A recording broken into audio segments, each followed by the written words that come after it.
పావులు కదుపుతోంది. అందులో ఎస్పెషల్లీ ఏదైతే ప్రధానితో అంటే కేజ్రీవాల్ వ్యవహారం మొన్ననే తెలిసింది. ఇంతకుముందు ఇట్లాంటి అనేక ఇన్సిడెంట్ జరిగాక ఏ న్యాయస్థానము జోక్యం చేసుకున్నాక ఇట్లాంటి చట్టం చెయ్యండి అని ఆదేశించాక చేసేది ప్రభుత్వాలు.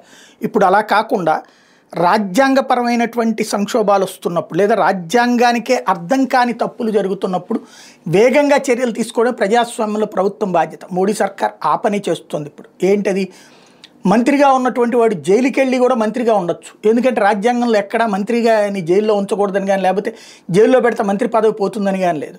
అదే అవినీతి నిరోధక శాఖదైతే చట్ట ప్రకారం 2 రోజుల పాటు 48 గంటల పాటు ఒక ప్రభుత్వ ఉద్యోగి ఏ కేసులోనైనా సరే జైల్లో ఉంటే కనుక ఆటోమేటిక్గా అతను ఉద్యోగం పోతుంది. మళ్ళీ ఆ తర్వాత ప్రభుత్వానికి అప్పీళ్ళు చేసుకుని తెచ్చుకోవాలి. బట్ ప్రజాప్రతినిధులకు అట్లాంటిది ఏం లేదు. జైల్లోకి ఎన్ని రోజులు ఉన్నా అరవింద్ కేజ్రీవాల్ సీఎంగా ఉండి దాదాపు ఏడాది పాటు జైల్లో ఉన్నాడు. కానీ అక్కడ కోర్టు ఏమీ చేయలేకపోయింది, ఎందుకంటే చట్టాలు ఏమీ లేవు కాబట్టి.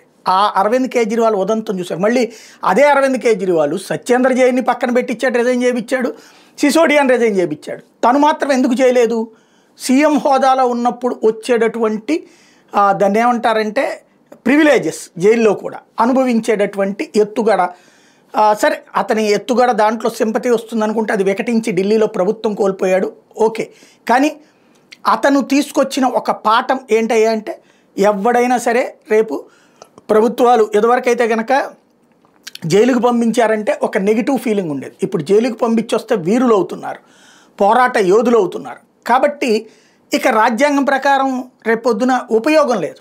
కాబట్టినే ప్రధానమంత్రితో సహా ఎవరొచ్చినా నెల రోజుల పైన జైల్లో ఉంటే కనుక ఆటోమేటిక్ అనర్హత అనేటటువంటి ఒక సరికొత్తదైనటువంటి విధానాన్ని వేగంగా ఆ చట్టాన్ని తీసుకురావడం అన్నది ముఖ్యమైనటువంటి పని.